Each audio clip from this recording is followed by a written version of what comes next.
기도하고 시작하겠습니다. 하나님 감사합니다.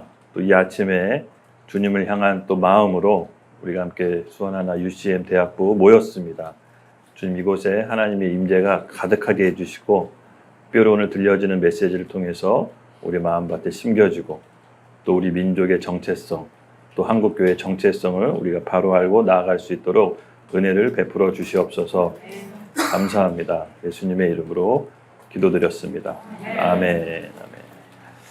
반갑습니다, 여러분. 잘 지내셨죠? 네, 우리 지난 시간에 이어서 지난 시간에 우리가 그 세계관 전쟁을 통해서 싸움의 본질에 대해서 함께 살펴봤습니다. 오늘 할 얘기는요, 우리나라 얘기거든요. 우리나라의 어떻게 보면 좀 근현대사 그런 역사 얘기가 될 것 같아요. 그래서 우리나라를 건국한 우리 이승만 대통령과 그의 건국 정신, 또 대한민국을 어떻게 디자인했는지 이것을 한번 살펴보는 시간을 갖도록 하겠습니다. 먼저 말씀을 함께 읽어볼 텐데요. 같이 함께 읽도록 하겠습니다. 시작.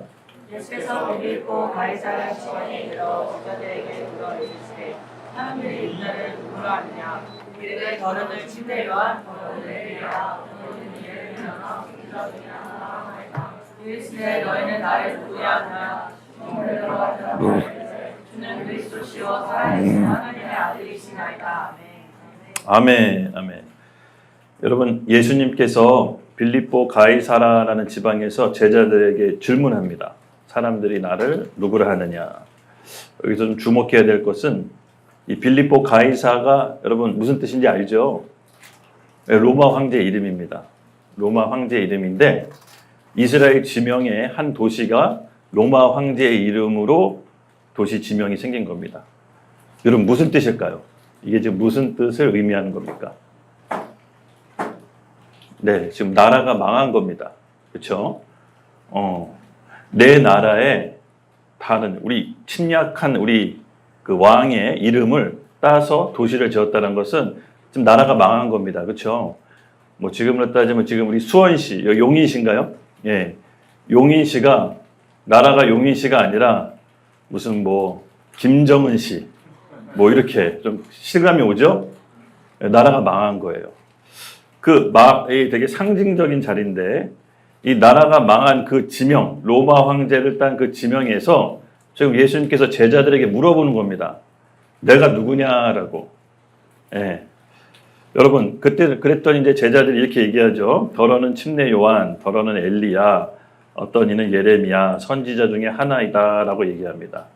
예. 그랬더니 베드로가 딱 예수님께서 원하시는 대답을 하십니다. 주는 그리스도시요 살아계신 하나님의 아들이시니이다. 예, 유대인은 여러분 메시아 사상이 있습니다. 그렇죠? 그러니까 메시아가 오시면 자기 개인적인 문제뿐만 아니라 가정 문제, 공동체의 문제, 국가적인 문제를 다 해결한다라고 믿고 있었습니다. 그게 이제 메시아 사상인데 이 나라가 망한 이 시점에 로마로부터 이스라엘을 구원하기 위해서는 메시아가 필요했던 거죠. 그래서 메시아가 다시 다윗 왕권 때처럼 위대한 왕이 와서 이스라엘을 전성기를 다시 회복시킬 거다. 그런 마음이 있었던 겁니다. 근데 여러분 잘 아시다시피 하나님의 백성이 지금 이렇게 보면 망한 거죠. 네. 그래서 뭘 물어보고 싶은 거냐면요. 정체성을 물어보는 겁니다. 너희 민족이 왜 망했냐? 이걸 물어본 거예요. 네. 지금 살아계신 하나님을 눈앞에 보고도 살아계신 하나님이라고 대답하지 못한 이 정체성이 혼미한 이 민족이 망한 이유가 있다는 겁니다. 하나님께서 이스라엘 백성을 선택하시고 그들로 하여금 하나님 나라를 확장시키는 게 이스라엘의 데스티니였습니다. 그래서 하나님께 복을 받고 열방 가운데 복을 미치게 하는 게 이스라엘 민족의 데스티니였습니다. 근데 그들에게는 안타깝게도 하나님이 아닌 우상을 숭배함으로 그들은 하나님께로부터 버림받았게 됐죠. 그래서 이것은 뭘 얘기하는 거냐면요. 정체성을 얘기하는 거예요. 너희가 왜 망했냐? 나를 누구라고 아느냐? 그렇죠? 예, 바로 굉장히 상징적인 의미로 얘기를 하신 겁니다. 맞습니다, 여러분. 한 국가가 태어나고 7, 80년이 지나면 그 민족 가운데 정체성이 흐릿해진다고 합니다. 도대체 우리 조상들은 이 나라를 왜 세웠고 우리는 무엇 때문에 이 나라에 살고 있는지 그 정체성이 흐트러지는 때가 두 세대가 흐르면 한 70에서 80년이 되면 정체성이 가물가물해진다고 합니다. 그렇죠? 맞습니다, 여러분. 우리나라도 1948년도에 건국됐습니다. 그리고 지금 한 7, 80년 두 세대 텀이 흘렀습니다. 그리고 여러분, 우리 조상들이 대한민국을 왜 세웠는지 기억나십니까? 왜 우리가 대한민국을 세울 수밖에 없었는지 우리 조상들의 이야기를 알고 계신가요? 예, 이거 모르면 큰일 납니다. 예. 여러분, 이스라엘 백성은요, 3대 교육법이라고 해서 아버지, 자신, 자녀, 새삼, 3세대가 똑같은 역사의식을 갖고 있습니다. 왜냐하면 그들은 나라가 없는 고통이 얼마나 큰지를 조상 때부터 배웠습니다. 나라가 없으면 노예 생활이죠. 예. 나라가 없으면 여러분 노예 생활입니다. 우리 조상들은 일제시대 때 일본 식민지를 겪으면서 노예 생활을 해봤습니다. 그래서 나라를 다시 되찾고 건국한다는 게 얼마나 어려웠는지를 여러분 아셔야 됩니다. 그래서 우리가 이렇게 자유롭고 예배드리고 하나님을 찬양하잖아요. 우리에겐 늘 일상이고 되게 자연스러운 일이지만 같은 동족, 같은 백성인 북한에서는 전혀 자연스러운 일이 아닙니다. 여러분 이걸 잘 아셔야 됩니다. 우리 조상들이 선택했던 그 선택에 의해서 우리나라가 자유롭고 예배하고 찬양하고 밖에 나가서 복음을 전해도 아무 타치를 안 받는 그런 대한민국이 있었던 겁니다. 그냥 얻어진 것이 아니라 우리 조상들의 피의 대가로. 예. 과거에 어떤 일이 벌어졌는지 오늘 그 얘기를 한번 여러분과 나눠보려고 합니다. 그래서 우리 조상들이 이 대한민국을 왜 세웠고 우리가 물려줬는지, 우리가 물려받았는지를 오늘 정확히 아시는 그런 은혜의 시간이 되길 예수님의 이름으로 축복합니다. 그래서 크리스찬은요, 애국자가 될 수밖에 없어요. 크리스찬은요, 나라를 사랑할 수밖에 없습니다. 궁금하시죠? 네, 한번 본격적으로 살펴보도록 하겠습니다. 네, 다음 슬라이드 보여주시면 여러분들 누군지 혹시 아시나요? 역사를 좀 공부해 보신 분들은 이분들이 어떤 분들인지. 네. 왜 가장 큰 쪽에 계신 분이 여웅영, 그렇죠? 박헌영, 조만식, 이승만, 김구. 이 해방 이후에요, 우리나라가 일제 식민지를 36년 동안 노예 생활을 하다가 갑자기 해방됐어요. 일본이 물러갔는데 우리나라를 어떻게 세우겠다라고 하는 그 건국 인사들이 나타났습니다. 그래서 각자 나름대로의 가치와 생각으로 우리 새로 태어나는 대한민국을 이렇게 세우겠다라고 막 사람들이 일어났어요. 네. 근데 전 이분들 모두가 그래도 어느 정도의 선한 마음으로 새로 생긴 대한민국을 이끌겠다라고 마음에 정말 그 디자인이 있었던 것 같아요. 근데 여기가 우리가 중요하게 봐야 될 건 뭐냐면요, 이 중에 하나님께 비전을 받으신 분은 따로 있었습니다. 각자 나름대로 새롭게 태어나는 나라를 어떻게 디자인해야겠다는 것을 나름대로 생각과 사상과 철학과 세계관이 있었기 때문에 그거대로 나라를 새로 어떻게 보면 당차게 시작하고 싶었던 것 같아요. 근데 중요한 거는 이 나라를, 새롭게 태어날 이 나라를 하나님의 백성과 하나님의 제사장 나라로 세워야겠다라고 하나님께 계시받은 사람이 한 분 계세요. 이게 정말 놀라운 일인데요. 네, 오늘 그것을 한번 살펴보도록 하겠습니다. 예, 우리나라 이 정체성의 싸움, 아까도 우리 본문 말씀에 봤듯이 사실은 한 국가나 한 개인이나 우리는 정체성의 싸움이라고 보시면 돼요. 여러분, 내가 누구인지 지난 시간에 함께 살펴봤던 거 기억나세요? 네. 결국은 내가 하나님 앞에서 올바른 관계가 있지 않으면요, 하나님의 온전하신 통치를 받기 어렵습니다. 그래서 의라는 개념이 조금 더 깊이 들어가면 내 죄 사함 받아서 내가 죄가 감춰지고 의롭게 됐다라고 판결난 그런 어떻게 보면 법률적인 의미의 의도 있지만 조금 더 깊이 들어가면 하나님과의 올바른 관계가 섰다라는 게 지난 시간 배웠죠? 맞습니다. 정체성도 마찬가지입니다. 내가 하나님과의 올바른 관계가 세워지면요, 그 다음에 사명과 비전을 주십니다. 예. 바로 국가라는 큰 공동체, 이 대한민국이라는 큰 공동체도 마찬가지입니다. 국가도 개인과 함께 하나님이 주시는 민족 단위의 데스티니가 있습니다. 국가 단위의 데스티니가 있다는 거죠. 그래서 역사 인식이 굉장히 여러분 중요합니다. 그래서 우리나라의 건국이 몇 년도인지 혹시 대답해 보실 수 있는 분? 우리나라는 몇 년도에 건국했을까요? 네, 48년 나왔고 또 나는 좀 다르게 생각한다. 나는 다른 연도일 수도 있다라고 생각하시는 분. 네, 괜찮습니다. 우리는 뭐 이렇게 학교에서 지금 공부하는 게 아니기 때문에. 네, 48년도라고 대부분 알고 계시죠? 네, 근데 대한민국에서는요, 또 다른 연도를 알고 계신 분들도 상당히 많습니다. 1919년.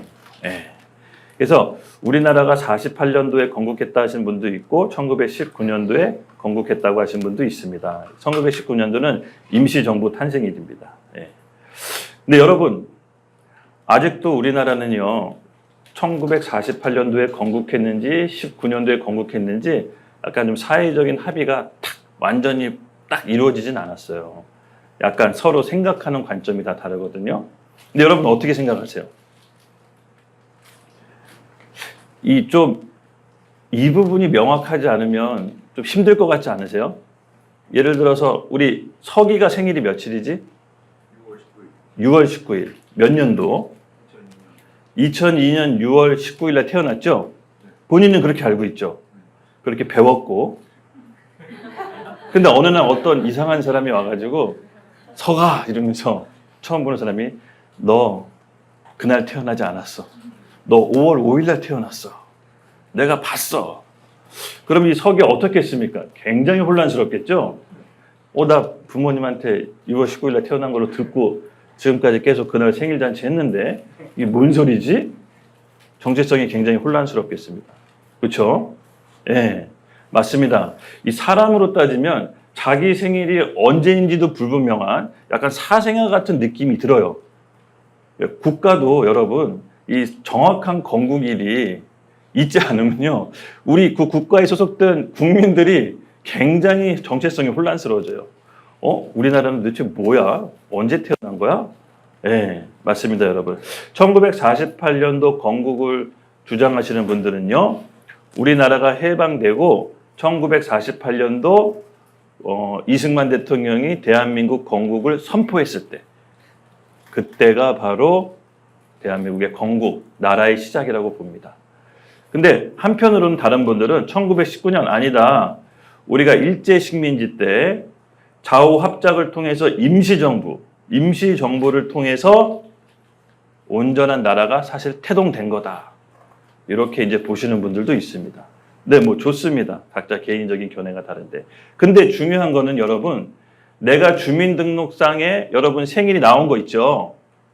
예, 그 주민등록상에서 법적으로 명시된 그 생일이 있어야 나중에 운전면허도 취득하고 여권도 만들고 뭐 보험도 그걸로 얻을 수 있고, 그렇죠? 왜냐하면 공식적인 날짜가 있어야 그것을 통해서 법적인 보호와 지위를 받을 수 있는 겁니다.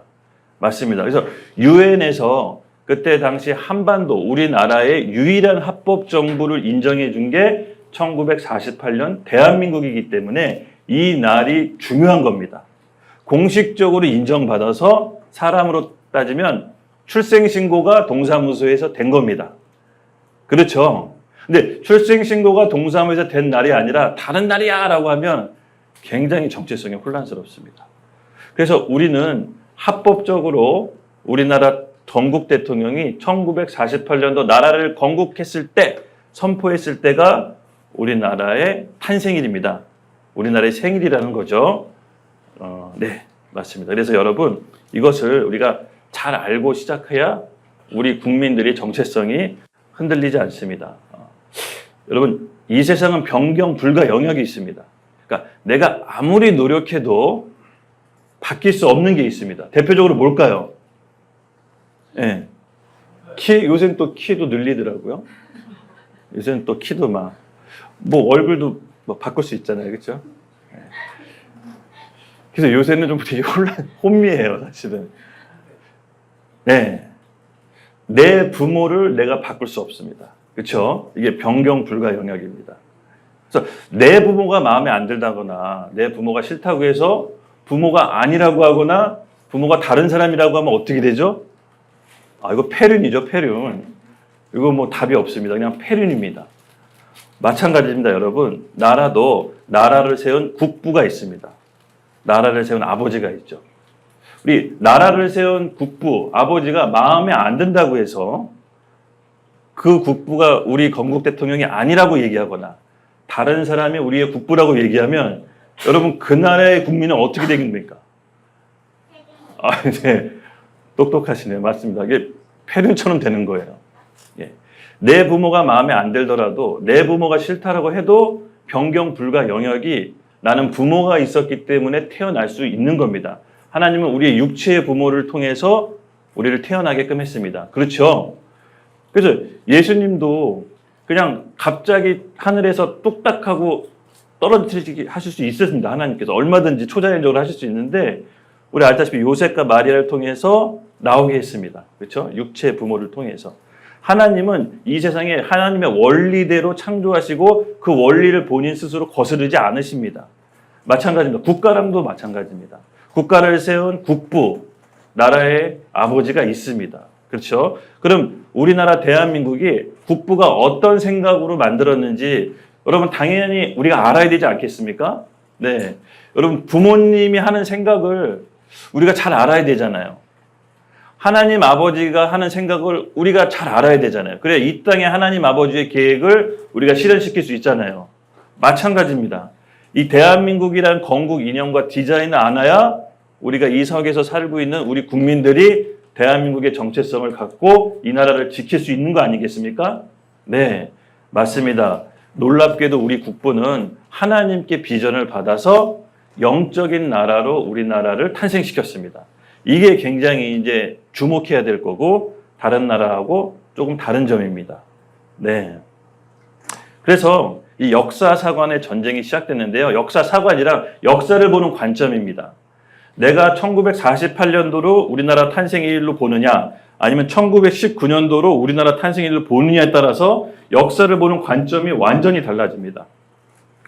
역사 1948년도로 보면요. 대한민국의 유일한 합법정부는 대한민국, 우리 남쪽이라는 것이 우리 역사사관이고 또 남쪽을 주도로 하나님께서 우리나라를 세우신 그 비전과 사명으로 북한 동포도 해방하고 회복해야 된다는 게 1948년도의 역사사관이고요. 1919년도 역사사관은 뭐냐? 그때 당시에는 뭐 사상 이념이 좌파, 우파 뭐 이렇게 나눠지고 있었죠. 그래서 그때 당시 건국했을 때 우리나라 사상 이념이요, 굉장히 이렇게 둘로 극명하게 나눠져 있습니다. 나중에 이제 해방 이후에 우리나라의 동향을 보면요, 한쪽에서는 공산주의를 지지하는 쪽과 한쪽에서는 자유민주주의 지지하는 쪽이 있었는데 극명하게 대립을 했습니다. 근데 일제시대 때는 일단 나라를 구하는 게 급선무였기 때문에 이 사상이 별로 중요하진 않았어요.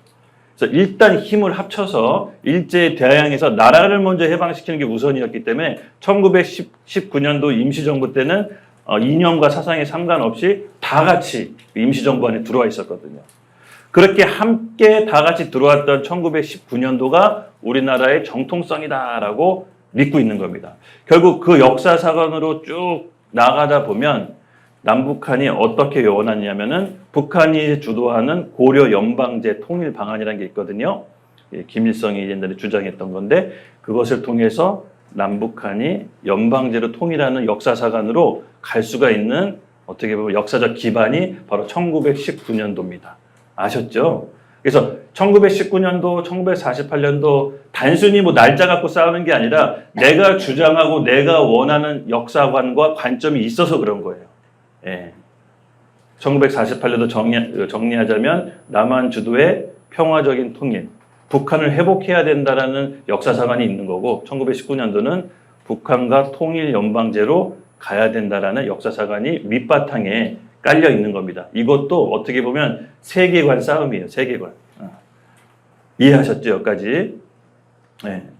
여기 보면 국부 이승만에 대해서 좀 잠깐 살펴보겠습니다. 이승만 대통령의 40대 모습이라고 하네요. 네. 이분을 잠깐 우리 이력을 좀 살펴보면요. 네. 네, 잠깐 우리 국부 이승만 이미지 한번 보여주시겠어요? 네, 이분 이력을 잠깐 살펴보면요. 이분이 어떤 좀 이렇게 조상, 그러니까 이분의 좀 조상들을 좀 살펴보니까 세종대왕의 형이 양녕대군이었어요.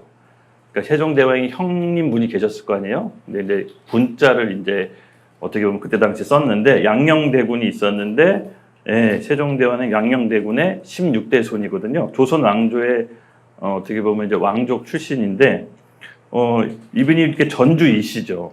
어떻게 보면은 왕족의 피를 물려받아서 굉장히 좀 총명했다고 합니다. 그리고 지식도 이제 많았고요. 어릴 적부터 굉장히 좀 천재 소리를 좀 들었었는데 시대를 잘못 만났는지 하여튼 과거 시험에 굉장히 낙방을 많이 합니다.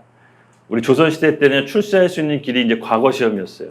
과거를 통해서 정부 뭐 이렇게 관료가 되거나 지금으로 따지면은 공무원이 되는 게 유일하게 이제 출세하는 길이었는데 당시 몰락한 양반 가족에서 태어났기 때문에 과거 시험을 통해서 출세하는 게 유일한 길이었는데 과거 시험을 여러 번 이제 떨어지셨다고 합니다. 그래서 가난하고 고단한 어떻게 보면 집안에서 살고 있었는데 이제 이 분이 하나님께 대한민국에 대한 비전과 계시를 받아서 대한민국을 디자인하게 되는 거죠. 근데 이분이 딱 어느 시점에 회심하느냐 아시는 분도 아시겠지만 1903년도에 한성 감옥에 들어가게 됩니다. 한성 감옥에 왜 들어가냐면요. 고종 황제 폐위 운동을 가담해요. 지금으로 따지면 내란, 지금부터 내란이거든요. 이 내란을 통해서 정부를 뒤엎으려고 고종 황제를 뒤엎으려고 하는 그 폐위 운동에 가담해서 한성 감옥에 종신형 선고를 받습니다. 예. 그러면서 그 감옥에서 그때 당시 이제 어떻게 보면은 이승만 대통령을 좀 영적으로 멘토해주는 선교사님들이 이제 성경책을 이제 보내줬었는데 성경책을 보고 회심을 하고 기도를 하는데 어떤 기도를 하냐면요. 하나님께 이 나라를 구해달라고 이제 기도를 합니다. 그러면서 이승만 대통령이 이제 회심을 하게 됩니다. 그러면서 본인이 감옥에서 받았던 비전이 있습니다. 제가 읽어드릴게요. 그것이 이제 1903년도 교회 경락이라는 책에서 저술을 했는데 이런 얘기를 말합니다. 우리도 오늘부터 깨달아 우리 손으로 힘들여 나라를 영국, 미국같이 만들어 놓고 세계 각국의 대한 선교사를 파송하여 야만한 미개한 민중들에게 전도할진대 우리의 나동 복도 크겠고 우리의 권리도 커지겠고 우리나라의 영광도 영국, 미국같이 드러날지다. 어떻게 보면 지금 나라도 거의 뭐 위태위태하고 본인도 감옥에 있으면서 미래를 내다보면서 자기네들이 전도하는 나라가 돼서 영국과 미국과 같은 영광을 얻게 될 거다라고 어떻게 보면 선포를 하죠. 예언적인 마인드로. 근데 이걸 이 한 사람이 이 마음을 받았지만 오늘날 우리에게 현실로 됐습니다. 그렇죠? 네. 1913년도 한국교회 핍박. 이거는 이제 하와이에 망명생활 하면서 썼던 책인데 한국교회 핍박. 이 책은 여러분들에게 꼭 한 번씩 일독하기로 권합니다. 이 한국교회가 일제 식민지 때 핍박을 받았는데 어떻게 그 핍박을 이겼는지를 잘 나와 있습니다. 영적인 힘으로 이겨냅니다. 거기서 뭐라고 나오냐면 각 나라 교회에서 말하기를 하나님이 한국 백성을 이스라엘 백성같이 특별히 택하여 동양의 처음 기독교 국가를 만들어 아시아의 기독교 문명을 발전시킬 책임을 맡긴 것이라 한다. 거기 아시아의 영적인 제사장의 위치로 우리나라를 보고 있는 거죠. 나라를 빼앗긴 상황 가운데 먼 미래를 보고 우리나라가 이렇게 될 겁니다 라고 책에다가 저술해 놓은 겁니다. 네. 지금을 보면 뭐 그랬나 보다 뭐 그랬나 뭐 이렇게 해서 그냥 쓰여진 책을 읽으면 그랬나 보다 할 수 있지만 그때 당시를 생각해서 봤을 때는 여러분 굉장히 획기적인 생각 아니겠습니까? 나라도 없고 언제 회복될지도 모르는데 본인이 하나님께 받은 마음을 우리나라에 대한 비전과 데스티니를 풀어낸 것이죠. 네. 그래서 여러분 대한민국의 태생의 영적 의미를 좀 살펴볼게요. 우주적인 관점으로 보면 우리가 살고 있는 이때 이 시점이 어느 시점인지가 굉장히 중요합니다. 여러분 지금 우리가 살고 있는 이때가 어느 때죠? 네, 저는 조심스럽게 얘기합니다.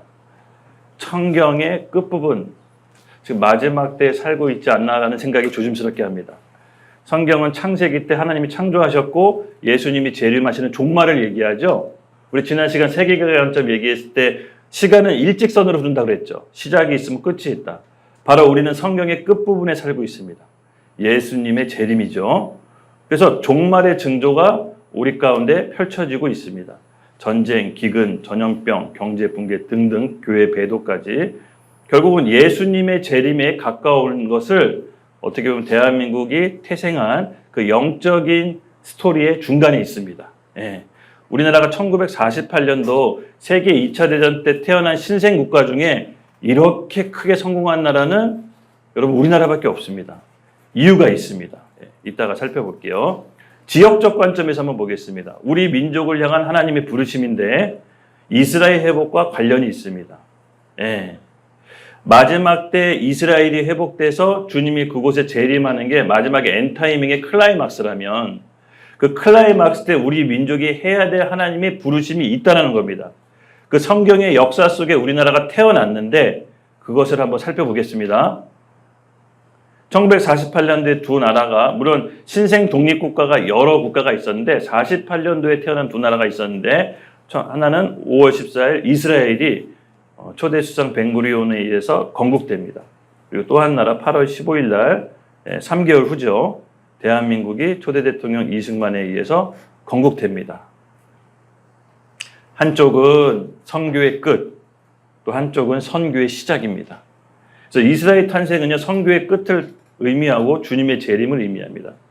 그렇죠? 마태복음 23장 39절에 내가 너에게 말한다. 주님의 입으로 오시는 분은 복되시다 하고 말할 때 너희는 나를 다시는 보지 못할 것이다 라고 얘기합니다. 그리고 이스라엘에게 복음을 전할 민족이 바로 대한민국 탄생입니다. 그래서 여러분 우리나라는 아시아의 제사장 국가로 이승만 대통령이 하나님께서 세우실 거라는 비전을 감옥에서 받았습니다. 그래서 우리나라의 탄생과 이스라엘 탄생이 1948년도에 동시에 일어났다는 것은요, 어떻게 보면 영적인 사인일 수도 있습니다. 예. 그래서 이사야서 말씀이 결국 성취되는 것이 우리나라의 부르심, 국가의 부르심이 있다라는 거. 예. 이거는 제가 이제 감동받은 말씀을 적었는데 제가 한번 읽어볼게요. 보라, 이사야서 55장 5절인데요. 보라, 내가 알지 못하는 나라를 내게 부를 것이며 너를 알지 못하는 나라가 내게로 달려올 것은 여호와 내 하나님 곧 이스라엘의 거룩하신 이로 말미암이니라. 이는 그가 너를 영화롭게 하였느니라. 아멘. 이사야서 46장 11절 내가 동쪽에서 사나운 날짐승을 부르며 먼 나라에서 나의 뜻을 이룰 사람들을 부를 것이니라. 내가 말하였은즉 반드시 이룰 것이고 계획하였은즉 반드시 시행하리라. 이사야서 43장 5절 두려워 말라. 내가 너와 함께하여 내 자손을 동쪽으로부터 오게 하며 서쪽으로부터 너를 모을 것이니라. 아멘. 이 동쪽으로부터 오는 민족, 동쪽의 사나운 날짐승, 뭐 이렇게 해석하는 분들이 학자분들이 한중일 이렇게 얘기를 해요. 한중일, 동쪽 끝에 있는 나라들. 그래서 우리나라도 이스라엘 회복의 그 데스티니의 한쪽 축을 담당하고 있다는 게 저 개인적인 어떻게 보면 생각입니다. 예. 여러분 이 장면 언론에서 많이 나왔는데 젤렌스키와 이제 트럼프 대통령이 한번 크게 싸웠죠. 백악관에서. 예. 한 국가가 대접받기에는 조금 수치스러운 장면을 연출했었는데 어떻게 보면 젤렌스키가 지금 전쟁 가운데 우크라이나가 어려운데 미국의 도움을 요청하러 갔는데 미국 대통령이 매몰차게 거절했습니다. 근데 그게 방송에 다 노출이 돼 버렸습니다. 그래서 와, 참 우크라이나 국민들이 어떻게 보면 이 만남을 통해 기대를 걸고 좀 여러 가지 장비와 자원을 좀 지원을 받아서 전쟁의 반전을 꾀했었는데 그것이 지금 물거품이 돼서 우크라이나 백성들이 조금 가슴 아플 수도 있겠구나라는 생각을 했습니다. 네. 여러분 이걸 뭘 뜻하냐면요. 제가 이걸 왜 보여줬냐면요. 초대 대통령 이승만 대통령이 6.25 전쟁 이후로 한국과 우리나라 맺은 동맹 방위 조약이 있습니다. 혹시 여러분 아시는 분 계신가요? 한미상호 방위 조약. 네. 한미상호 방위 조약이 있기 때문에 대통령이 우리가 미국 대통령한테 가서 구걸하지 않아도 되는 거죠. 네. 지금 우크라이나 대통령 젤렌스키는 본인이 굉장히 어떻게 보면 을입니다. 을의 위치에서 지원을 요청했지만 이제 거절당했죠. 1953년 7월 23일 휴전협정 조인식. 아까 얘기했지만 한미상호 방위조약에 대해서 좀 살펴보겠습니다. 그 역사적 배경. 예, 3년여간의 긴 전쟁이 이제 끝나고 7월 27일 좀 있으면 우리 다가오죠. 휴전협정 조인식이 일어납니다. 이때 이승만 대통령이 전쟁을 끝내고 싶어 하지 않았어요. 왜냐하면 지금 전쟁이 끝나서 남북이 분단되면 공산 정권 치하에서 고통당할 북한 동포들을 생각했을 때 전쟁은 휴전은 안 되고 반드시 북한 동포를 해방해야 된다는 의지가 있었거든요. 근데 전쟁이 너무 길어지고 미국에서 많은 젊은이들이 죽었어요. 너무 많은 희생양들이 나오니까 미국은 전쟁을 빨리 끝나고 돌아가고 싶어 했어요. 그때 이제 이승만 대통령은 거기에 대해서 사인을 할 수가 없었던 것이죠. 그때 조건을 내둔 것이 뭐냐? 좋다. 내가 휴전을 통해서 전쟁을 끝내지만 미군이 영원히 주둔해야 된다. 우리를 지켜야 된다. 그 조건으로 휴전에 합의를 한 겁니다. 근데 여러분 너무 말도 안 되는 게 최강대국 최고 부자 나라가 최고로 가난한 나라를 지켜주기로 한 건데 와, 이 조약이 영원이에요. 한쪽이 싫다고 할 때까지. 그러니까 미국 의회에서 이 조약을 맺고 난 다음에 했던 반응이 뭐냐면은 세상에서 가장 큰 불평등 조약이다. 왜 이거를 우리가 계속 지켜줘야 되냐. 그래서 이제 트럼프 대통령은 지금도 방위비 인상을 요구하잖아요. 한국이 잘 살고 한국이 경제를 성장을 해서 군대도 막강한데 왜 우리가 주둔해서 왜 우리 돈으로 한국을 지켜야 되냐. 니네 나라 니네가 지키라고 해서 계속 방위비 인상 요구하잖아요. 그렇죠? 지금 이 정치적 맥락이에요. 근데 그것이 완전히 성공하려면 한미 상호 방위 조약이 끝내야 돼. 근데 이게 있는 한 미국이 계속 발목을 붙잡힌 겁니다. 이게 굉장히 여러분 탁월한 선택이었습니다. 여기 보면은 한미 상호 방위 조약이 1953년 10월 1일 날 체결이 됩니다. 네. 한미 상호 방위 조약 잠깐 6조 한번 살펴볼까요? 네. 제6조 본 조약은 무기한으로 유효하다. 어느 당사국이든 타 당사국에 통보한 후 1년 후에 본 조약을 종지시킬 수 있다. 그럼 누가 나 니네 나라 지켜주기 싫어라고 통보하기 전까지 무기한으로 유효하다. 그러니까 이게 조약이 미국 사람들이 굉장히 합리적이고 이성적이고 기브앤테이크에 철저한 사람들인데 정말 말도 안 되는 조약이 있는 거예요. 이 조약이 뭐 어느 계약 기간이 있는 게 아니라 한쪽이 기분 나빠서 싫다고 할 때까지 무기한 계속 지켜줘야 돼. 아, 어떻게 이런 조약을 했을까? 그렇죠? 하나님의 섭리가 아닐까 싶습니다. 그래서 이 조약을 다른 나라는 미국하고 맺고 싶어도 지금 못 맺어요. 맺고 싶어도. 그때 당시 어떤 일이 있었냐면 이 한국 전쟁이 일어나기 전에 트루먼 톡트린이라고 한번 얘기 들어봤습니까? 그러니까 트루먼이 동아시아 정책할 때 동아시아를 어느 나라까지 지킬 건지 그 방위선이 있었어요. 이 최상림 목사님께서 대표로 해서 경상남도 모든 교회가 신사참배를 거부합니다. 경상남도 어디 있죠? 위치 아시죠? 부산 쪽에 보면은 경상남도라고 도가 있습니다. 여기 계신 목사님들이 부산 해운대 교회에서 우리는 경상남도에 있는 교회는 신사참배 거부합니다. 라고 목숨 걸고 선포합니다. 여러분 혹시 기억나시나요? 6.25 전쟁 때 북한이 남한을 침공했을 때 유일하게 북한 수중에 떨어지지 않은 지역이 어딘지 아세요? 경상남도입니다. 경상남도가 딱 마지노선이었어요. 여러분 그 목사님들의 믿음의 고백에 의해서 경상남도가 보존되는 여러분 이 영적인 원리를 이해하셔야 됩니다. 예, 맞습니다. 하나님은 그 믿음의 선포를 기다리고 계십니다. 바로 우리 수원 하나교회 UCM이 바로 이 혼란하고 혼탁한 세상에서 우리가 해야 될 반응 아니겠습니까? 네, 예수님께서도 이렇게 얘기했습니다. 사람들 앞에서 나 부인하면 나도 하나님 아버지 앞에서 너희들 부인하겠다. 그리고 하나님 아버지 앞에 나를 시인하면 나도 아버지 앞에서 너희 시인하겠다. 맞습니다, 여러분. 우리의 신앙은 마지막 때로 가고 있죠. 이제 어쩌면 우리의 신앙이 우리 입으로 고백해야 될 때가 머지않아 올 때가 있습니다.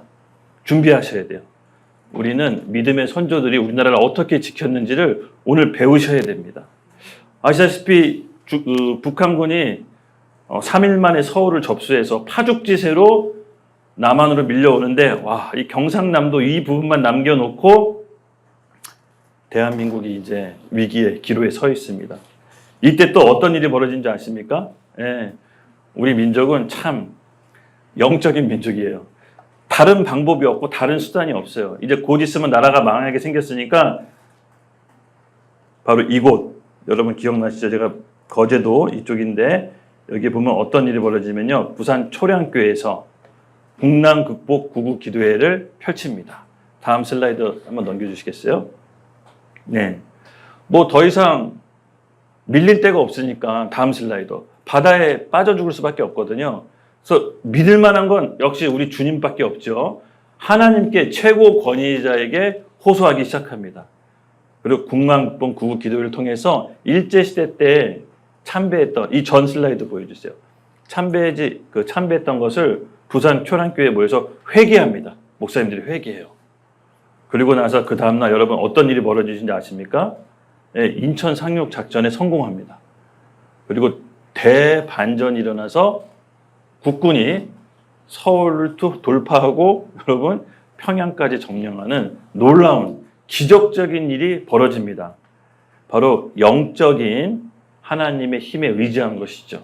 여러분 이게 단순히 사람의 논리로 이루어지는 것이 아니라 하나님이 우리의 기도를 들으시고 그 기도에 응답하신다는 얘기입니다. 그래서 우리 조상들은요, 나라의 위기 때 뭐 구국 기도회를 해서 전세를 역전시킨 적이 한두 번이 아니었습니다. 여러분 이걸 잘 기억하셔야 됩니다. 우리에게도 위기가 올 수 있기 때문이 그렇습니다. 예, 맞습니다. 참 그거를 통해서 이런 우여곡절 끝에서 아까 우리 한미 상호 방위 조약이 체결됐다고 했죠. 그래서 70년 넘게 북한이 함부로 남침하지 못하고 이 평화의 때가 오랫동안 지속된 게 바로 이 한미 상호 방위 조약이라고 해도 과언이 아닌 것입니다. 세계에서 가장 강한 군대가 우리나라에 주둔해 있다는 것은 큰 장점입니다, 여러분. 큰 장점입니다. 근데 이게 참 재미있게도 한국과 미국이 연합해서 하는 훈련이 지금도 이제 있는데요. 각 시대별로 이름이 바뀌었는데 이 연합훈련이 80년대, 90년대 굉장히 영적이었어요. 군대 연합훈련을 되게 영적으로 줬어요. 무슨 훈련이었죠? 팀 스피릿. 이게 뭐냐면요, 적과 싸우기 위해서는 영이 같아야 된다. 스피릿이 한 팀이어야 된다는 게 주한미군 사령관이 이 훈련 이름 줬어요. 그때 당시. 예, 굉장히 영적이죠? 여러분도 팀 스피릿입니까? 네. 영이 같아야 싸울 수 있는 것입니다. 네. 잠깐 그때 당시 뉴스 보도가 있는데 우리 다음 장면에 한번 틀어주실까요? 잠깐 보고 살펴보고 가겠습니다. 네. 지금 보면 굉장히 촌스러운데 그때 당시엔 되게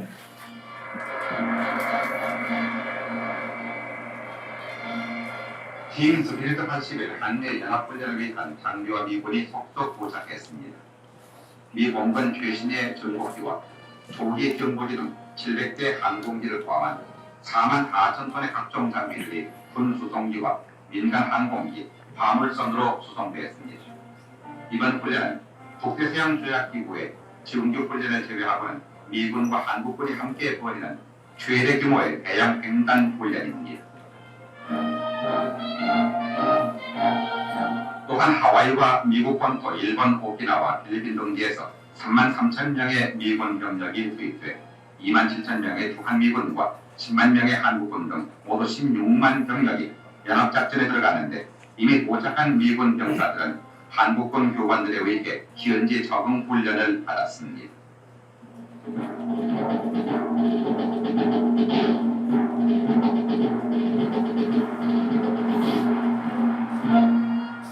이번 작전에 주력 부대로 참가하기 위해 태평양을 건너온 이제 25사단 장병들은 춘천에서 강원도민들의 우정어린 환영을 받았습니다.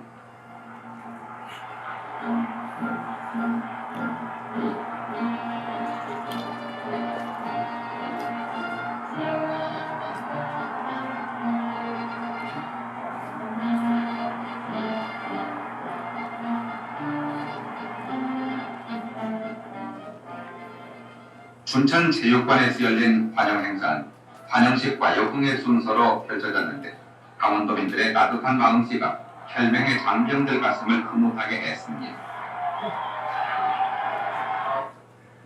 네. 되게 지금 보면 되게 촌스러운데 그때 당시엔 되게 최첨단 부대였습니다. 네, 이처럼 한국과 미군의 군사 훈련이 이름이 팀스피릿인 것처럼 그런 영적인 배경이 한국과 미국 간에 있었습니다. 우리 창세기 12장 3절 다음 슬라이드 보여주신 다음에 함께 읽어보겠습니다. 이 말씀 구절은 네, 함께 읽어볼까요? 시작. 너를 축복하는 자에게는 내가 복을 내리고 너를 저주하는 자에게는 내가 저주하리니 땅의 모든 족속이 너로 말미암아 복을 얻을 것이니라 하신지라. 아멘. 어떻게 보면 이게 미국의 사명인 것 같아요. 그러니까 아시아의 제사장, 또 우리 그 중동의 제사장, 이스라엘과 한국을 축복하는 게 미국의 사명인 것 같아요. 그래서 미국이 지금 강대한 이유가 바로 제사장 나라들을 축복했을 때 미국이 갖는 그런 데스티니가 저는 있다라고 봅니다. 이거는 이제 다음 슬라이드 보시면 이승만 대통령이 프리스턴대 졸업했을 때 사진입니다. 젊은 청년 때죠. 네, 맞습니다. 이승만 대통령이 배제학당에 졸업하고 아까도 얘기했지만 우리 고종황제 폐해 운동에 가담해서 감옥에 있었다고 했죠. 감옥에 있을 때 그냥 감옥 생활만 한 게 아니라 신문도 어떻게 보면 주필로 신문도 쓰고 여러 가지 또 책도 집필하고 여러 가지 일을 했습니다. 아까도 얘기했지만 기독교로 처음 개종해서 난생 처음으로 기도를 하는 것이 오 하나님 나의 영혼을 구원하여 주시옵소서 그리고 나의 나라를 구원하여 주시옵소서라고 이 기도를 했을 때 감옥이 환한 빛으로 임하는 하나님의 임재를 경험했다라고 합니다. 그래서 감옥 중에 계속해서 복방이라는 성경 공부 모임을 이제 하게 되죠. 여기 보면 여기 좌측에 보면은 약간 꽃갈모자 쓰고 서 있는 계신 분 계시죠? 그게 이제 이승만 대통령인데 이 X자로 이제 쇠사슬로 이제 몸에 묶여 있는데 이게 종신형의 표시입니다. 종신형의 표시로 X자로 이제 몸을 감싸고 있는데 여기서 감옥에서 그냥 시간 때우다 죽을 수 없지 않느냐 해서 본인이 받은 그런 감동과 또 말씀을 통해서 같은 제소자들을 성경 공부 모임을 통해서 가르칩니다. 근데 이 성경 공부 모임이 굉장히 커져서요. 나중에 간수들까지도 함께 성경 공부를 했다고 합니다. 이때 모였던 그 동기, 깜빵 동기라고 하죠. 이 동기들이 나중에 대한민국 건국할 때 이승만 대통령의 굉장히 후원자 역할을 합니다. 이상재 선생님 같은 경우에는 물질로 후원하고요. 그러니까 이때 만났던 분들이 대한민국 국부를 어떻게 국부들이라고 보시면 돼요. 그때 이제 감옥에 있을 때 썼던 책 우리가 좀 주목해야 될 게 독립정신인데요. 이 독립정신에 새로 태어난 나라, 대한민국에 대한 디자인, 본인의 생각을 여기다 담겨 놓았습니다. 크게 세 가지로 좀 이렇게 이 독립정신에서 말하고자 하는 그 독립이 무엇인지에 대해서 정리를 해봤는데 가장 큰 핵심적인 키워드는 자유입니다. 자유. 그래서 이 세 가지를 좀 정리해봤는데 첫 번째는 자유와 독립은 하나님이 부여하신 본성이다. 예.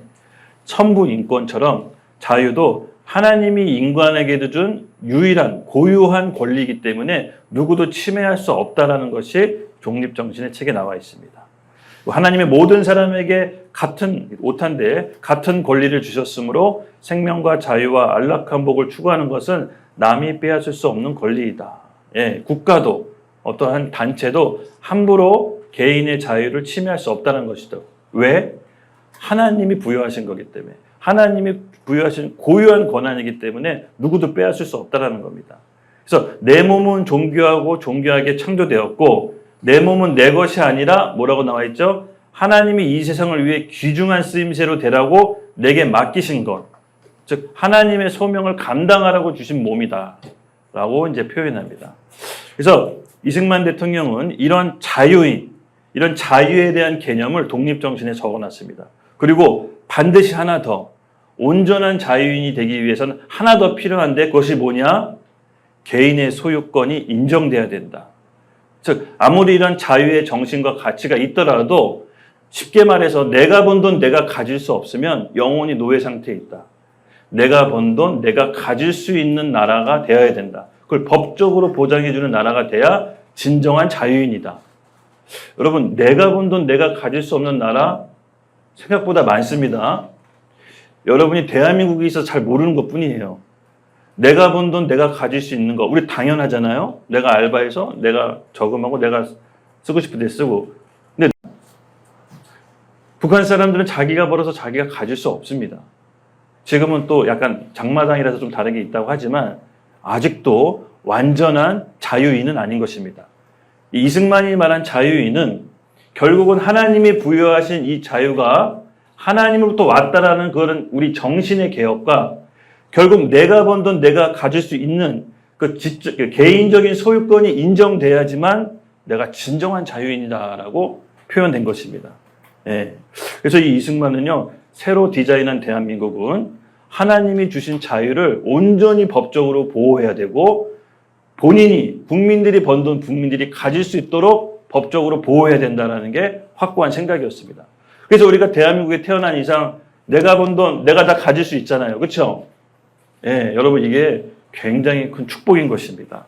그래서 진정한 자유인이 이 하나님이 주신 본성과 사적 재산권이 보장된 나라에서 태어나야 자유인이 될 수 있다라고 정의를 내린 겁니다.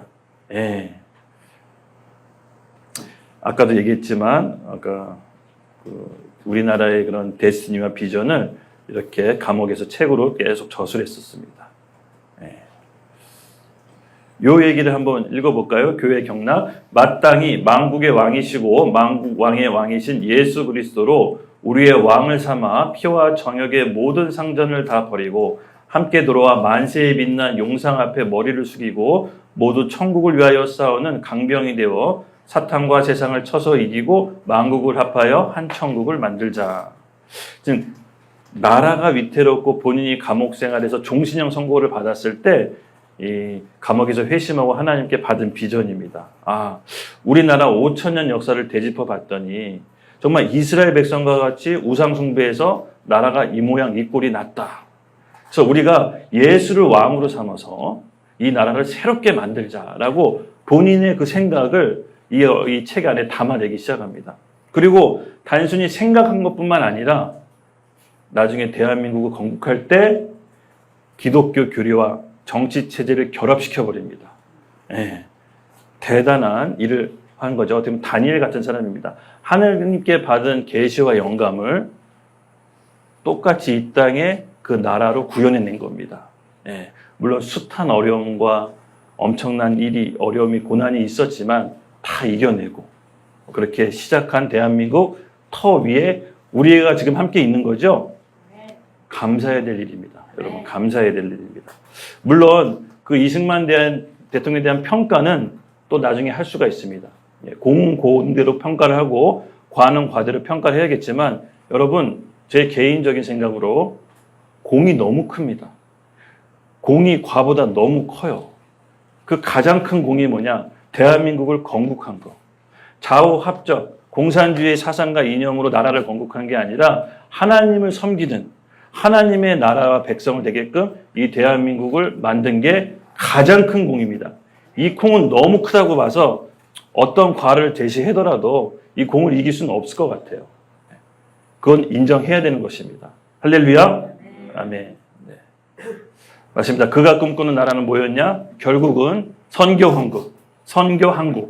그가 꿈꾸는 나라 이스라엘 같은 아시아의 제사장 나라. 예.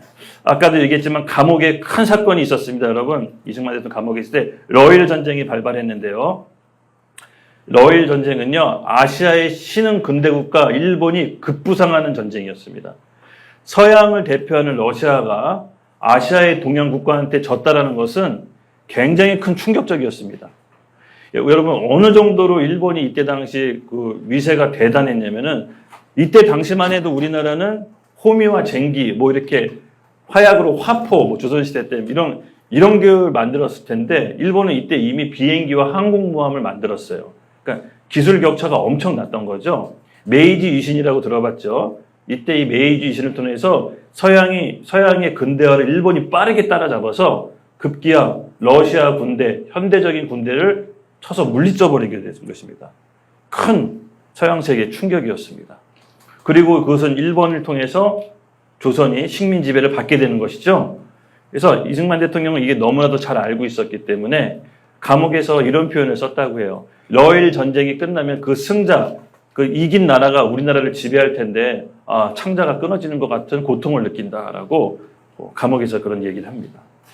그때 이제 고종 황제도 다급하니까 감옥에 있던 이승만 대통령, 이때 당시 이제 이승만 대통령이 감옥에 있을 때 선교사 이제 알렌 공사가 있는데요. 이 선교사님이세요.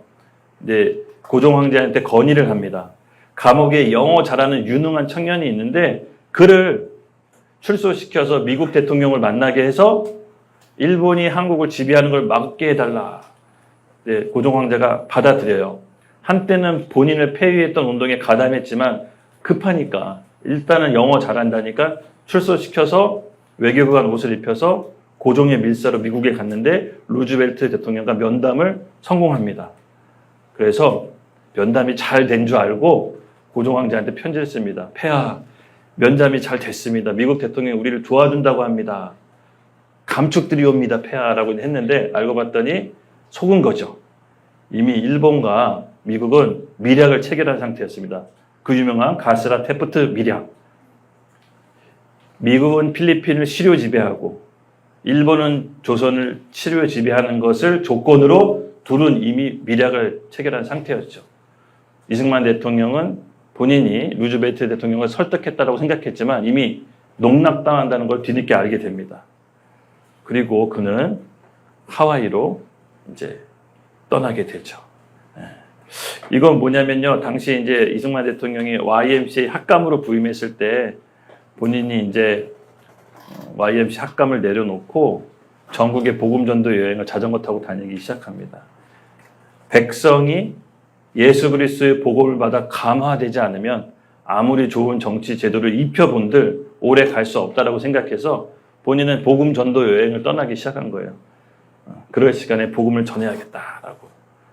근데 그러던 중 아까도 얘기했지만 이제 하와이로 망명을 가게 되는데 망명 가는 사건이 뭐냐? 백오인 사건에 또 연루됩니다. 참 기구한 인생입니다. 한 번은 고종황제 폐위 운동 벌여서 종신형 선고받고 한 번은 그때 당시 우리나라의 1913년도에 데라우치 총독이 우리나라 총독이었는데 우리나라를 대신 다스리고 있었죠. 근데 이 사람을 암살했다라는 조직 사건에 연루됩니다. 일본이 만들어낸 겁니다. 꾸며낸 조작 사건인데 여기에 또 이승만이 가담했다는 이유로 지명수배가 되죠.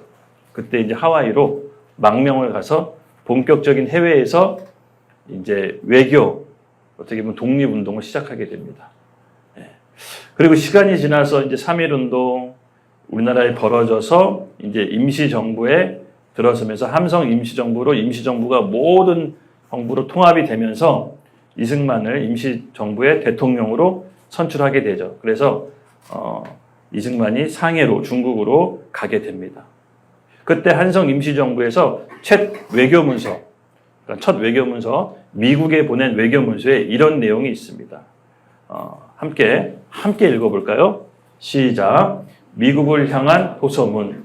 미국 국민의 자유와 민주주의를 위하여 투쟁한 기독교와 인도주의를 보며 우리의 주장은 하나님과 사람의 율법에 떳떳하고 우리의 목표는 일본의 억압으로부터 면하여 자유를 회복해 아시아의 민주화와 기독교의 전 세계 복음화가 미국의 이익에 부합된다라고 생각한다. 아멘.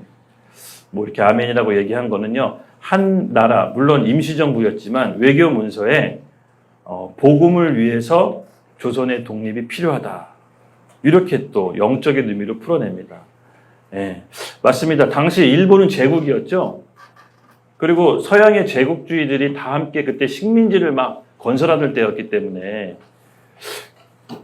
제국주의가 제국주의를 반대할 수 있을까? 못했을 것 같아. 그래서 이승만의 생각은 뭐였냐면은 우리도 조선도 너희와 같이 미국과 영국과 같이 기독교 국가다라고 어필을 한 거예요. 그래서 기독교 국가가 이민족 우상 숭배하는 나라에게 지배를 받았기 때문에 억울하게 같은 기독교 국가인 미국이 도와줘야 된다라고 외교 문서에다가 정식으로 적은 거예요. 이승만의 논리는 이거였던 거죠. 그래서 미국으로 하여금 대한민국을 도울 수 있게, 그러니까 당시 임시정부를 도울 수 있게. 근데 물론 받아들여지진 않았습니다. 하지만 그의 생각이 창의적이고 번뜩였던 것만큼은 분명한 것 같습니다.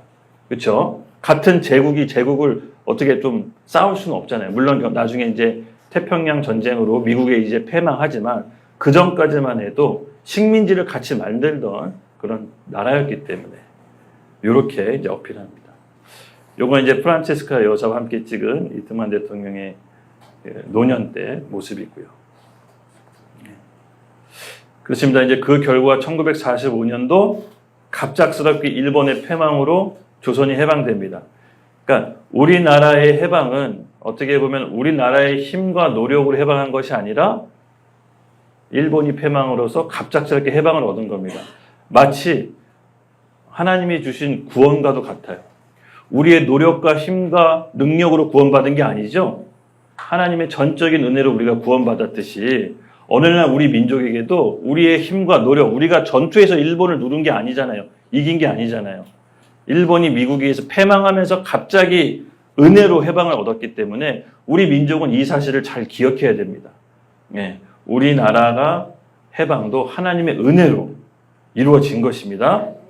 그때 당시 해방 후 우리 조선의 상황을 좀 잠깐 살펴볼게요. 아까도 잠깐 얘기했지만 미 군정이 45년도에 해방하고 미 군정이 대한민국 사람, 그러니까 우리나라 조선 사람들의 사람의 조사를 했는데 만약에 정치 체제를 선택하게 된다면 어느 정치 체제를 선택할 건지를 조사했어요. 미 군정이. 그랬더니 78%가 남한 사람들의 78%가 공산주의와 사회주의를 지지했습니다. 그래서 미국은 군정이 끝나면 이제 사람들이 지지하는 체제로 맡기고 철수하는 게 미국의 목표였어요. 근데 이대로 가만히 있으면 공산주의와 사회주의로 우리 조선이 되는 거죠. 근데 공산주의의 위험을 알고 있던 한 사람이 있었죠. 아까 얘기했지만 우리 이승만이었습니다. 절대로 안 된다라고 했어요. 공산주의는 반드시 사람을 노예로 만든다. 왜? 그것은 개인의 자유가 없기 때문에. 공산주의는 하나님을 인정하지 않는 유물론이기 때문에 반드시 개인의 자유의 소중함을 모른다. 그래서 백성이 노예로 될 수밖에 없다는 것을 알고 있었기 때문에 여기에 대해서 반대합니다. 그래서 빠르게 미국의 그 대한반도 정책은요, 좌우 합작, 이념이 함께 연립정부를 만들어서 그들이 원하는 대로 대한민국의 정부를 만들고 떠나려고 했습니다. 한반도의 정부를 만들고. 그래서 모스크바 3상회의라는 게 있었는데 강대국들이 신탁 통치를 결의해서 일정 기간 신탁 통치를 거친 후 그들로 하여금 그들의 정부를 만들어서 빠진다는 거였는데 이승만 대통령은 그때 당시 나라를 건국하고 자유 총선거, 그러니까 뭐냐면요, 우리나라 국민들이 우리나라를 통해서 선거할 수 있도록, 자신의 운명을 선거할 수 있도록 선거를 제도를 확 이식시켜버려요. 여러분, 이게 얼마나 획기적인 거냐면요, 영국이 남녀 모두에게 투표권을 준 게 여러분 불과 얼마 되지 않습니다. 1928년도 모든 여자에게 투표권을 줬는데 전 국민이 투표권을 갖는데 174년이 소요됩니다. 영국이 투표제도가 실시한 이래.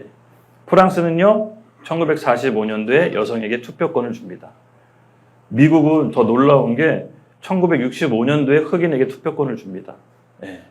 바로 1863년 노예 해방 이후 100년 만에 이뤄진 일입니다. 그런데 이런 과정 없이 우리나라는 그냥 단번에 1948년 5월 10일 자유 총선거를 실시하면서 남자, 여자 모두 다 투표권을 주죠. 그리고 나서 1948년 3월 15일 날 재헌국회가 최초로 설립됩니다.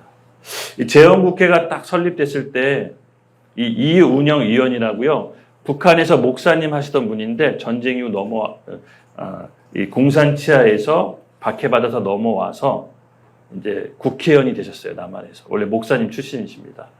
그래서 잠깐 앞에 초입 부분을 제가 좀 읽어드리겠습니다. 국회를 시작할 때 어떤 기도문을 하고 우리나라를 시작했는지 여러분들도 잘 아시면 좋을 것 같습니다. 아시는 분도 있겠지만, 이 우주와 만물을 창조하시고 인간의 역사를 섭리하시는 하나님이시여, 이 민족을 돌아보시고 이 땅에 축복하셔서 감사에 넘치는 오늘이 있게 하심을 주님께 저희들을 성심으로 감사하나이다.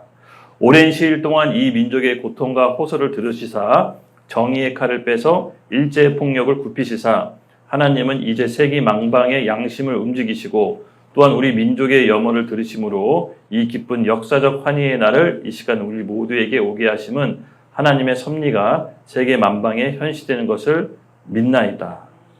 하나님이여, 이로부터 남북이 둘로 갈라진 이 민족의 어려운 고통과 수치를 신원하여 주시고 우리 민족, 우리 동포가 손을 같이 잡고 웃으며 노래 부르는 날이 우리 앞에 속히 오기를 기도하나이다. 예, 쭉쭉 이어지는데 여기까지만 읽겠습니다. 좀 길기 때문에. 인터넷에 찾아보면 다 나온 내용입니다. 즉, 우리나라를 시작하는 재헌국회에서 하나님께 먼저 나라를 드리는 기도문을 읽고 우리나라가 시작됩니다. 네. 그리고 나서 1948년 8월 15일 드디어 대한민국이 건국이 수립됩니다. 나라가 탄생한 거죠. 그래서 1948년도 건국이 어떤 과정을 통해서 탄생했는지 대략적으로 살펴봤습니다. 영적인 맥락 안에서 우리나라가 건국됐다는 거 여러분 믿으시죠? 네. 그때 건국 대통령 취임식 때 취임 선서가 있었는데, 예, 어떻게 취임 선서를 했는지 그 내용 중 일부를 발췌했습니다. 제가 읽겠습니다. 우리 민족을 사랑하사 대한민국을 탄생시킨 살아계신 하나님과 3천만 동포 앞에서 맹세합니다. 민권과 개인의 자유를 보호할 것입니다. 민주 정치의 요소는 개인의 근본적 자유를 보호하는 것입니다. 국민이나 정부는 항상 주의해서 개인의 언론과 집회와 종교와 사상 등 극력 보호해야 될 것입니다. 네. 여러분, 청년 이승만이 감옥에 갔을 때 그가 남겼던 생각들이 책으로 있었던 것을 실제로 대한민국을 건국할 때 실현시킵니다. 그래서 이 대한민국, 새로 태어난 대한민국은 하나님이 주신 개인의 자유를 극력 보호해야 된다. 네. 그래서 법으로 이 개인의 종교, 자유, 사상, 언론을 법으로 보호합니다.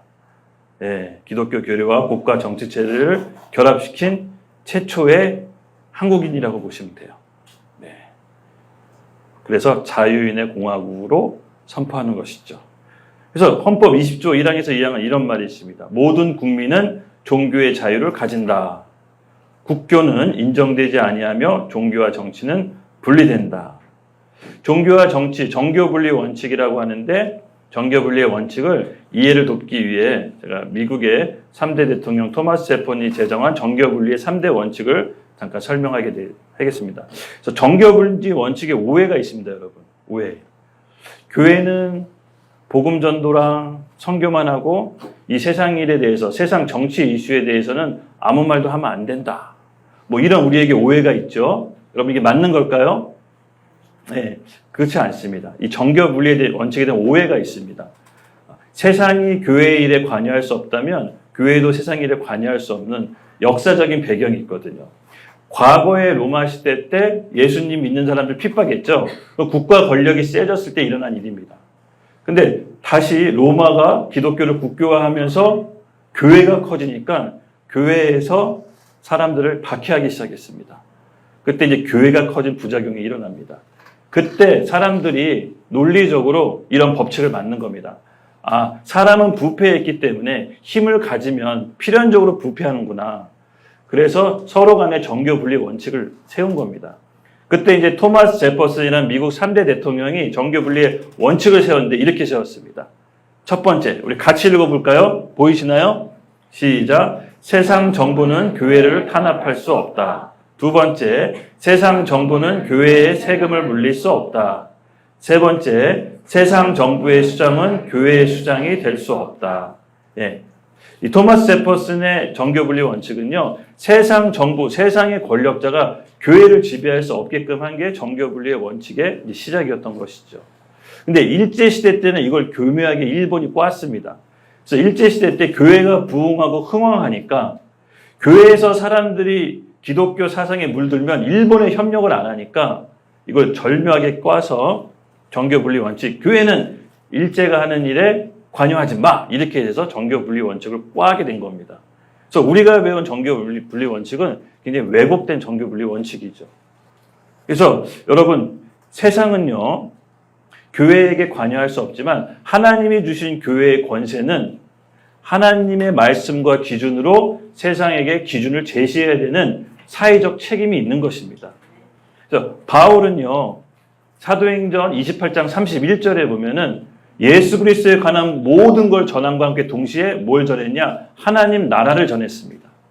그게 뭡니까? 하나님 나라가 하나님이 통치하고 다스리는 하나님의 원리를 가르친 것입니다.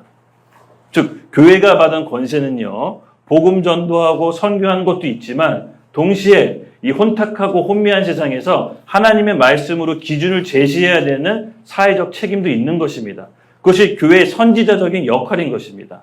그래서 교회는 이걸 잃어버리시면 안 됩니다. 그래서 여러분들이 굉장히 중요한 게 우리 다니엘이 우리의 모토잖아요. 그렇죠? 다니엘은요, 하나님이 주신 영감과 비전으로 이 땅의 교회 통치, 어떻게 보면 하나님 나라의 통치를 그대로 실현시킨 사람입니다. 마치 이승만과 같이 기독교 교리를 국가체제와 결합시킨 것처럼 그는 하나님의 나라와 법을 세상으로 발현시킨 사람입니다. 그래서 여러분들이 바로 그 역할을 해내셔야 됩니다.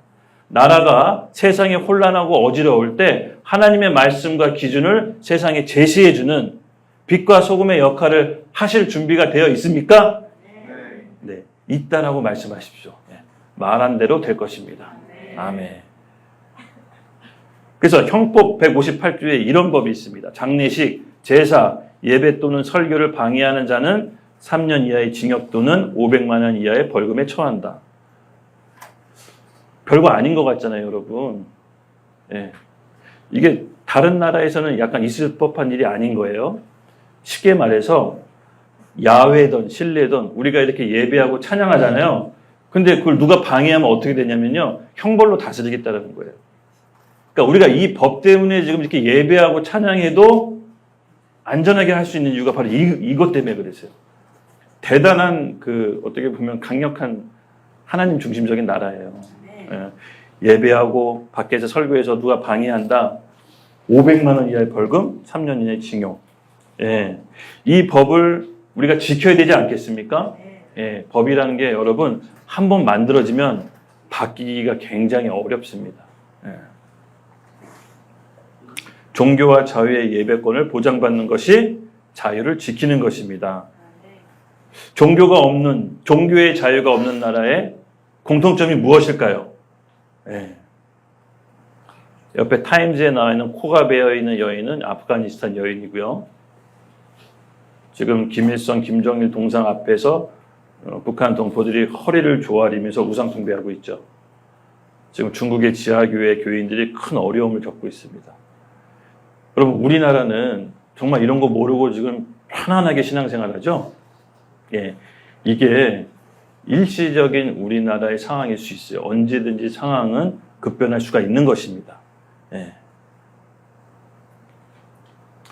제가 잠깐 해방 후에 그럼 북한의 동태가 어땠는지 좀 살펴볼게요. 해방 후에. 예. 오늘 너무 많은 내용들을 제가 강의를 지난주, 이번주 2번밖에 안 맡아서 압축하고 최대한 압축해서 엑기스만 지금 말씀드리는 거예요. 네, 나중에 뭐 질문사항이 있으면 물어보십시오. 해방 후 1945년과 47년 여러분 북한 교회가 북한에 3,000개가 있었다고요. 근데 불과 3년 만에 싹 다 없어져요. 어떻게 그런 일이 있을 수 있지? 어떻게 그 많은 교회가 김일성 공산 정권 치하에 하루아침에 없어질 수가 있지? 예. 여러분 제가 아까도 얘기했잖아요. 법은 무서운 거라고. 법이 만들어지면 돌이키기가 어려워요. 어떻게 공산화시켰는지 그 전략을 좀 한번 제가 말씀드리고 그럼 교회의 역할이 무엇인지도 우리가 우리 스스로 한번 생각해 봅시다. 우리가 동일하게 이런 어려움이 왔을 때 교회는 어떤 역할을 해야 되는지 여러분이 한번 생각해 봤으면 좋겠어요. 당시 북한 교회가 3년 동안 3,000개가 넘는 교회가 빠르게 없어질 때 교회가 했던 게 뭐냐면 바로 침묵입니다. 침묵. 그리고 분별력을 상실해요.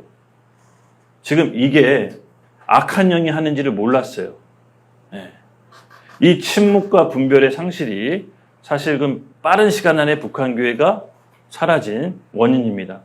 평양의 예루살렘, 동방의 예루살렘이라고 했어요. 평양이. 그 정도로 엄청난 부흥이었었는데 이렇게 너무나 빨리 허무하게 사라질 줄은 아무도 예상하지 못했던 거죠. 전 세계가 예상하지 못했던 겁니다.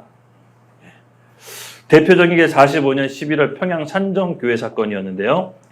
어떤 도둑이 물건을 훔치다가 교회로 숨어 들어갔어요. 교회로 숨어 들어갔어요. 근데 보통 약간 교회는 도피성이었어요. 여러분들 혹시 기억나시는지 모르겠지만 옛날에 우리 부모님 세대들 7, 80년대 민주화 운동하다가 어디로 숨은지 아세요? 교회랑 성당. 그러면 공권력이 들어가서 체포 안 했어요. 약간 도피성, 민수기에 나오는 도피성 같은 거였어요. 그래서 정치범들이 교회나 성당 들어가면 딱 경찰들이 들어가지 않았어요. 그래서 계속 몇 년 동안 거기 숨어서 지냈거든요. 마찬가지로 어떤 절도범들이 평양 산정교회에 들어갔었는데 들어갔는데 보통 일반적이면 교회에 들어가서 그들을 체포하지 않거든요. 근데 총칼을 들고 그 교회에 들어가서 다 헤집어 놓습니다. 분위기가 바뀌었다라는 거죠. 분위기가. 그리고 이것은 시작에 불과했고요. 46년도에 어떤 일이 벌어지냐면요. 인민위원회 주일 선거. 우리나라로 따지면 국회의원 선거를 주일 10시에 시작합니다. 이게 무슨 의미냐면요. 주일 11시에는 어떤 것도 하지 않았어요. 근데 일부러 국회의원 선거를 11시에 하고 거기에 찬성하는 교회와 반대하는 교회를 나눠놨어요. 교회들이 혼란스러웠어요. 한쪽은 그래도 국가에서 하는 거니까 하나님이 눈에 보이는 권세에 순종하라고 했으니까 계속 하는 게 아니라 이번 한 번만 주일날 선거 동참하자 이렇게 나오는 교회가 있었고 한쪽 교회에서는 절대 안 된다. 뻔히 교회가 주일 예배 11시 알면서 이때 선거하는 이유가 뭐냐. 우리는 하나님의 법이 더 우선이다라고 해서 반대하는 쪽으로 나왔어요. 교회가 두 쪽으로 분열됐어요. 이때 김일성 공장 정권은 정부의 지침에 협조하는 교회에 힘을 실어줬어요. 그리고 반대하는 교회를 핍박하기 시작했어요. 둘로 일단 나눠놓고. 그리고 조선 그리스도의 연맹이라는 단체를 만들어서 주일날 선거하는 교회를 여기에 가입시켜요. 그리고 정식적인 합법적인 교회로 인정시켜요. 반대하는 교회는 합법적인 교회가 아니게끔 만들어요. 그래서 어쩔 수 없이 북한에서 종교 활동을 하려면 교회 활동을 하려면 이 조선 그리스도 연맹에 가입하게끔. 일단은 반쪽이 제거됐죠. 그리고 나서 또 이슈를 만들어요. 그 조선 그리스도 연맹 안에서 국가가 하는 일에 대해서 이슈를 만들어서 또 둘로 나눠지게 만들어요. 그리고 또 반쪽 없애고. 그의 선봉장이 누구였냐면 강양욱 목사라고요. 김일성의 외삼촌이었어요. 김일성의 강반석, 어머니가 강반석인데 그분의 오빠가 바로 이 총쥐진도 했어요. 그래서 교회 내 분열을 줘서 교회가 교회를 서로 상처 주기 위해서 함께 할 수 없도록 만드는 게 사탄적인 전략이었어요. 그렇게 빠르게 해체시켰어요. 그래서 여러분 잘 보시면 세상에서 어떤 이슈를 교회에게 딱 던져주고 교회가 싸우게끔 만들어요. 같은 영이에요. 영이 비슷해요. 코로나 때 주일 예배, 온라인 예배 드려야 되냐 안 드려야 되냐 그거 갖고 교회끼리 싸우게 해요. 어떤 측은 그래도 예배 드려야 된다. 만나서. 안 된다. 온라인 예배도 예배할 수 있다. 이게 뭐냐면 사탄의 전략이에요. 온라인 예배든 만나서 오프라인 예배든 하나님의 임재가 있으면 되는데 그거 갖고 서로 싸우게 해서 상처 줘서 하나 되지 못하게 하는 게 사단의 전략이에요. 그러니까 잊지 말아야 될 게 똑같아요. 지금도. 어떤 이슈를 던져줘서 교회끼리 분열시키게 해요. 여러분 여기에 대해서 우리가 놀아나면 안 됩니다. 아셨죠? 그러니까 조금 나중에 입장을 밝히더라도 현재 돌아가는 상황이 어떤지를 먼저 분별해야 돼. 중요한 건 뭐냐면 아까 왜 교회가 여러분 김일성 공산당이 무너지는지 그렇게 빨리 무너졌냐? 뭐였죠? 침묵. 이쪽이 망할 때, 이쪽이 핍박받을 때 내일이 아니라고 생각했어요. 이쪽이 잘못해서 그 잘못한 벌을 받는다고 생각했지 다른 한쪽 교회에서 내일이 아니라고 생각했다고요. 네. 이게 교묘한 거죠. 그리고 분별력을 잃어버렸어요. 예. 침묵했고 분별력을 잃어버렸어요. 근데 멀리서 일어나는 쓰나미가 지금 당장 내 앞에 오지 않을 뿐이지 언젠가는 오는 거거든요. 그렇죠? 그렇기 때문에 우리가 이 시대를 분별하고 내일이 아니더라도 여러분 침묵하셔서는 안 됩니다. 예. 교회에서 벌어지는 일들, 이 세상의 풍조, 사단이 어떻게 법으로 만들어서 교회의 힘을 약화시키려고 하는지 그걸 잘 읽고 침묵하지 말고 이제는 함께 대항해야 됩니다. 전략적으로. 그런 때가 이제 점점 오게 될 겁니다. 예, 마음의 준비를 여러분 하셔야 돼요. 예. 그 평양에 대부흥을 일으켰던 그 장대현 교회 자리가 지금은 김일성, 김정일 동상이 세워지는 끔찍한 모습으로 그 자리에 동일하게 세워집니다. 같은 장소예요. 사단은 정확하죠. 그 지점을 잘 알고 있습니다. 맞습니다, 여러분. 저는 이걸 보면서 제가 느꼈던 게 뭐냐면은 아무리 이렇게 북한 교회가 분별력을 잃고 침묵하더라도 그의 결과로 북한 동포들이 너무 오랜 생활 고통당하는데 와, 왜 이렇게 오랜 생활 또 고통당할까? 이젠 좀 하나님께서 불쌍히 여기셔서 정말 회복시켜 주셨으면 좋겠다. 이런 마음이 정말 들거든요. 근데 제가 이 장대현 교회를 연구하면서 알았던 사실이 있는데 이 장대현 교회 자리가 왜 우상숭배 자리로 바뀌었냐면요. 평양이 대부흥 사건이 일어난 다음에 어떤 일이 일어났냐면 그때 당시 길선주 장로님이 이 부흥을 이끄셨거든요. 그러니까 이 길성주 목사님이 나중에 목사님이 되시는데 이 장대현 교회에서 이분이 회개하면서 회개가 터져 나왔어요. 근데 사람들이 이 회개가 같이 터져 나왔어요. 자기가 잘못했던 거 물론 뭐 함께 있었던 분들이 회개의 영이 임하면서 자기가 음란했던 거, 잘못했던 거, 막 이런 것들을 서로 고백하면서 회개의 영이 강하게 임했거든요. 그래서 이 평양 대부흥을 일으켰었는데 교회가 부흥하고 사람이 많아지니까 교회 안에 신진 청년 세력들이 있었어요. 이들은 공산주의, 사회주의에 물들었었거든요.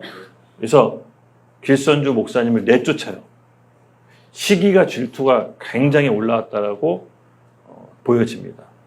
그리고 이 길성주 목사님, 평양 대부흥을 일으켰던 주인공을 교회에서 내쫓을 때 성도들이 지켜주지 못했어요. 지켜주지 못했어. 그래서 본인의 교회에서 본인이 내쫓기는 사건이 벌어졌습니다. 저는 이 사건이 큰 실수였다고 봐요, 교회에서. 예. 평양 대부흥을 일으켰던 그 장대현 교회가 상징하는 의미가 있거든요. 바로 이 땅에 5,000년 넘게 흑암에 살던 우리 민족에게 하나님의 은혜를 주셔서 부흥을 처음으로 일으킨 그 교회에서 사람들이 그 영적 지도자를 내쫓겼을 때 다들 모르는 척해요. 시기 질투가 장난 아니었던 거죠. 그리고 저는 그 자리에 하나님의 저주가 임했다라고 봅니다. 네. 여러분, 교회는요, 하나님의 축복의 통로로 쓰일 수도 있지만 교회는 악한 영 사탄의 통로로도 쓰일 수가 있는 것입니다. 그래서 우리가 하나님의 앞에서 올바른 정체성과 역사관과 하나님 안에서 정말로 낮은 마음과 겸손한 마음을 유지하지 않으면 언제든지 이렇게 쓰임받을 수가 있는 것입니다. 그 결과 북한은 기독교 최대 핍박국이 되었습니다. 예. 저는 우리 역사적인 이런 사실에 대해서 우리가 잘 알고 우리 또한 이런 것들이 역사는 반복된다고 하잖아요. 그렇죠? 예. 우리 안에서 다시 되풀이되어서는 안 됩니다.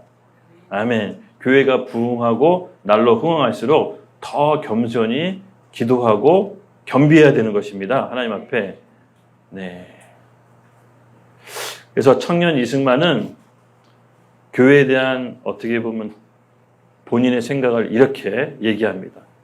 같이 한번 읽어볼까요? 시작. 정치는 항상 교회의 본의로서 딸려 나오는 거로 교회에서 가망한 사람이 많이 생길수록 정치의 근본이 스스로 바로잡히나니 이것을 생각지 않고 다만 정치만 고치고자 하면 정치를 바로잡을 만한 사람도 없으려니와 설령 우연히 바로잡나 할지라도 썩은 백성 위에 맑은 정부가 어찌 일을 할 수 있으리요. 반드시 백성을 감화시켜 새 사람이 되게 한 후에야 정부가 스스로 맑아질지니 이 어찌 교회가 정부의 근원이 아니리요. 아멘. 네, 정부의 근원이 교회라는 사실을 알고 있었습니다. 그래서 정치 제도를 아무리 좋은 걸 갖다 줘도 그 백성이 예수 믿고 변하지 않으면 근본적으로 나라가 변할 수 없듯이 반드시 예수 믿고 백성이 감화한 후에 그 위에 정치 제도를 더 씌워서 나라를 새롭게 세울 수 있다는 게 본인의 생각이었습니다. 그래서 정부의 근원이 뭐라고 합니까? 교회. 그래서 우리 교회가, 우리 수원하나교회 YCM이 정부의 근원이라는 것을 믿습니까? 여기서 새롭게 감화돼서 새로운 종족, 새 피조물들이 나라를 새롭게 재건할 수가 있는 것입니다. 복음으로. 이렇게 되기를 우리 정말 간절히 기도할게요. 감사합니다. 여기까지 오늘 강의 마치도록 하겠습니다.